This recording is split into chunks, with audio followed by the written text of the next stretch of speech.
ఈసారి ఏపీలో జరిగిన ఎన్నికల్లో రాష్ట్ర వ్యాప్తంగా భారీ పోలింగ్ శాతాలు నమోదయ్యాయి. వీటిలో ప్రధాన రాజకీయ పార్టీల అధినేతలతో పాటు ముఖ్య నేతలు పోటీ చేసిన నియోజకవర్గాలు కూడా ఉన్నాయి. వీటిలో గత ఎన్నికలతో పోలిస్తే అధికంగా నమోదైన పోలింగ్ శాతాల ప్రభావం ఫలితాలపై ఎలా ఉండబోతుందన్న చర్చ జరుగుతోంది. ఇలా పెరిగిన పోలింగ్ శాతాలు తమకే అనుకూలమని అన్ని పార్టీలు చెప్పుకుంటున్నా వాస్తవంగా ఏం జరిగిందో పోలింగ్ సరళిని బట్టి అర్థం చేసుకోవచ్చు.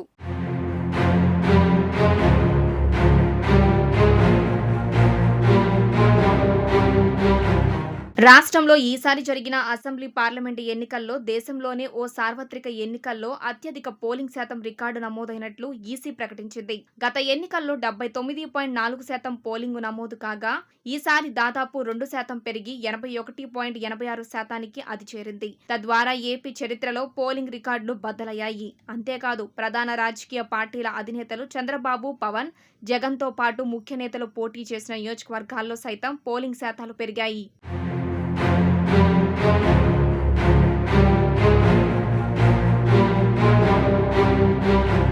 ప్రధాన విపక్ష నేత చంద్రబాబు మరోసారి పోటీ చేసిన కుప్పం సీట్లో గత ఎన్నికలతో పోలిస్తే 4.41% ఎక్కువగా పోలింగ్ నమోదైంది. గత ఎన్నికల్లో కుప్పంలో 85.47% పోలింగ్ నమోదు కాగా ఈసారి అది 89.88%కి చేరింది. గత ఎన్నికల్లో రాష్ట్రంలో అధికారంలోకి వచ్చాక సీఎం జగన్ కుప్పంపై భారీగా ఫోకస్ పెట్టి వైనాడ్ కుప్పం పేరుతో సాగించిన రాజకీయం అక్కడ టీడీపీ క్యాడర్లో కసి పెంచింది. ఈసారి ఎలాగైనా 1,00,000 మెజారిటీ సాధించాలని చంద్రబాబు పెట్టిన టార్గెట్ కు అనుగుణంగా ఈసారి కుప్పంలో క్యాడర్ పనిచేయడంతో ఆ ప్రభావం పోలింగ్ పెరుగుదలకు కారణమైంది.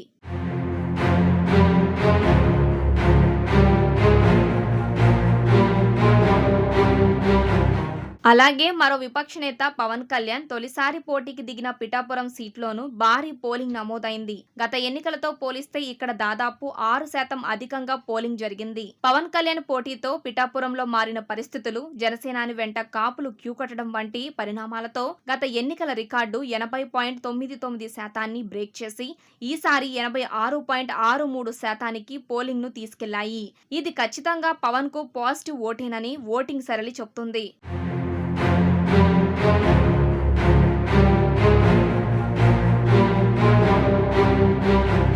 ఇక సీఎం వైఎస్ జగన్ సొంత నియోజకవర్గం పులివెందులలో సైతం ఈసారి మారిన పరిస్థితులు పోలింగ్ శాతం స్వల్ప పెరుగుదలకు కారణమయ్యాయి. గత ఎన్నికలతో పోలిస్తే ఈసారి పులివెందులలో కేవలం 1.48% పోలింగు పెరిగింది. గత ఎన్నికల్లో ఇక్కడ 79.86% పోలింగ్ నమోదు కాగా ఈసారి మాత్రం 81.34%కి పెరిగింది. ఓవైపు షర్మిల సునీత పోరు, మరోవైపు బీటెక్ రవి నుంచి ఎదురైన గట్టి పోటీతో జగన్ పులివెందులలో పట్టు నిలుపుకోవడానికి తీవ్రంగా ప్రయత్నించడంతో స్వల్పంగా పోలింగ్ పెరిగింది. స్థానిక పరిస్థితులను బట్టి చూస్తే జగన్ గెలిచే అవకాశాలే అధికంగా ఉన్నాయి.